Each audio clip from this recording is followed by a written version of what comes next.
इस वाली वीडियो को हम पिछली वाली वीडियो में ढूंढे गए जवाबात को समझने में गुजारेंगे और इसमें यहाँ काफ़ी दिलचस्प चीज़ें देखने को मिली थी। हमने देखा था कि इस सीधे से मांग वाले कर्व के इन हिस्सों में चाहे हम पॉइंट ए से बी की तरफ आए हों या सी से डी की तरफ या फिर ई से एफ की तरफ, हमने देखा कि इन सभी में एक एक रुपए की कमी वाक़ हो रही है। और फिर हमने देखा कि जब जब ये 1 रुपए की कमी हुई तब तब 2 यूनिट बर्गरों की मिकदार मांग बाजार में बढ़ गई। मगर यहाँ सबसे दिलचस्प चीज़ ये थी कि हालांकि तीनों दफ़ा कीमत और मिकदार में फ़र्क एक जितना ही आया, मगर तीनों ही जगहों की मांग की लचक एक दूसरे से बहुत मुख्तलिफ थी। हाँ, यहाँ सोचा जा सकता है कि चूंकि लचक कीमत और मिकदार मांग के फ़ीसद फ़र्क में देखा जाता है, इसलिए ये फ़र्क है, क्योंकि शायद अगर ये ऐसे ही कर लिया जाता तो शायद नतीजा यही रहता। मगर हमारे सामने बहुत मुख्तलिफ नतीजा देखने में आया है। अब ज़रा इनको तफसील से समझते हैं। सबसे पहले बात करते हैं पॉइंट ए से बी की। तो यहाँ तो जो कीमत की तब्दीली थी वो पहले ही एक बढ़ी हुई कीमत पे रूनुमा हुई थी। याद है ना, हमने कीमत के एवरेज की बिना पे फ़ीसद निकाला था और उसकी वजह ये थी कि ऐसा करने से चाहे हम ए से बी का फ़र्क नापें या बी से ए का, फ़ीसद की वजह से हमारा जवाब दोनों सूरतों में एक सही रहेगा।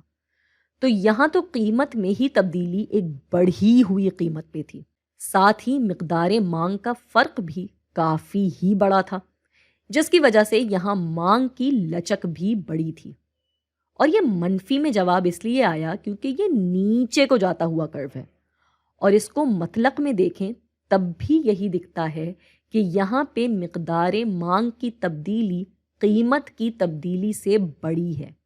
और जब भी मांग की लचक एक से बड़ी होती है, ऐसी बाजारी सूरत हाल को लचकदार कहते हैं।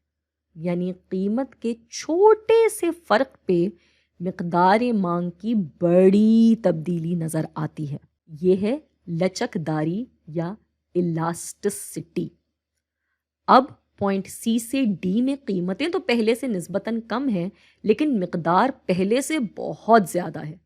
तो अगर इन दोनों के एवरेज पे गौर करें तो यहाँ 20% फ़र्क आ रहा है कीमत में और 20% ही फ़र्क आ रहा है मिकदार में, क्योंकि इसमें यहाँ 2 को तकसीम किया था 10 से, तो ये बना 20%। तो यहाँ पे मांग की लचक थी 1।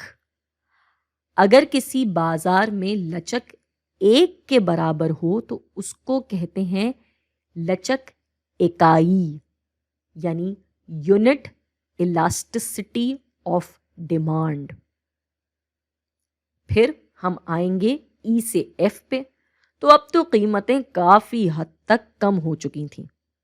अब 1 रुपए का फ़र्क भी फ़ीसद के हिसाब से एक बहुत बड़ा फ़र्क बन जाएगा।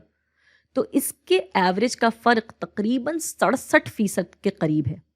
लेकिन अब हमारी मिकदार बहुत ज़्यादा बढ़ी हुई है, तो इस मिकदार में 2 यूनिट से फ़र्क आ जाना कोई ऐसा खातिर खा फ़र्क नहीं है।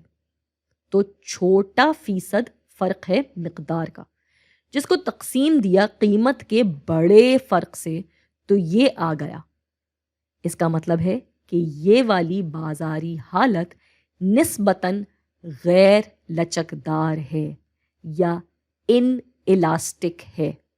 यानी हमारी कीमत की तब्दीली हमारी मिकदार मांग की तब्दीली में कोई खातिर खा फ़र्क नहीं ला रही है। तो अगर लचक 1 से कम होती है तो ये कहलाता है निस्बतन गैर लचकदार, रिलेटिवली इन इलास्टिक, या सिर्फ गैर लचकदार, इन इलास्टिक।